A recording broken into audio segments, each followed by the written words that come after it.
Well, Anna Werner is here to talk more about this case. Boy, this is really sort of confusing and heartbreaking. Brent Christensen sort of looks like a regular guy, one of all kinds, you'd see that guy on campus. Do we know anything more about him? Well, first of all, we know right now he's just charged with kidnapping. Right. His attorney says that he's trying to absorb all this, that he's a very intelligent guy, that he's married, and that he was unemployed, but he was looking for work. And of course, we know that he has a master's degree.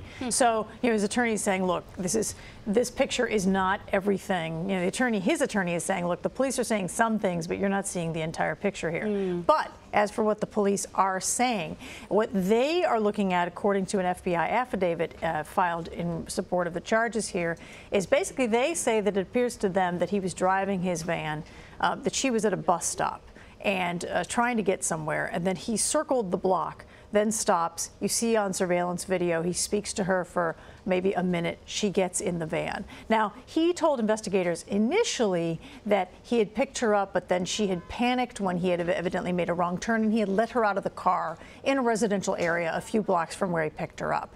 But police basically go back to him again.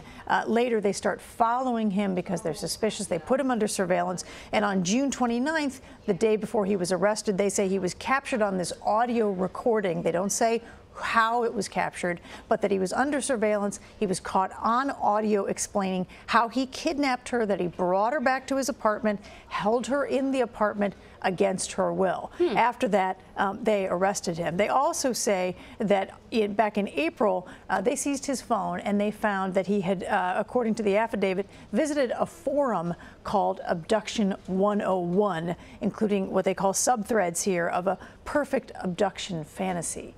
There are forums like that?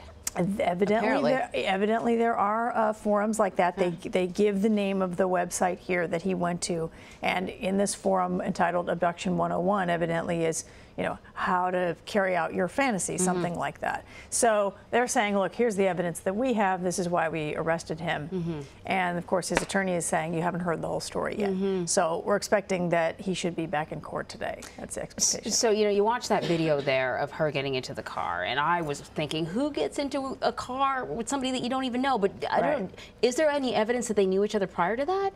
We have not heard any. And, if there was some suggestion here that she may have taken a bus and gotten off a bus and might have been looking for another bus. So maybe she got on the wrong bus. Maybe she's confused. She's only been at University of Illinois for 6 weeks. Right, so maybe she's not at this point very familiar with campus. She was actually trying to get over to another apartment complex where it's believed she was about to sign a lease on an apartment. She had texted the apartment manager saying, I'm going to be late, during her lunch break, and then was trying to get there. So there's a suggestion she might have been confused. Did he offer her help? Did he offer her a ride to get where she was going? And then what happened next are the questions that need to be answered. Really quickly before you go, any leads on where her body might be at all? We have not heard of any leads. If they know of anything, they're not saying anything right now. All we know is that a body has not been found, but even in the affidavit, the FBI investigator says that law enforcement does not believe that she is alive. Wow, it's very sad. Anna Werner, thank you so much.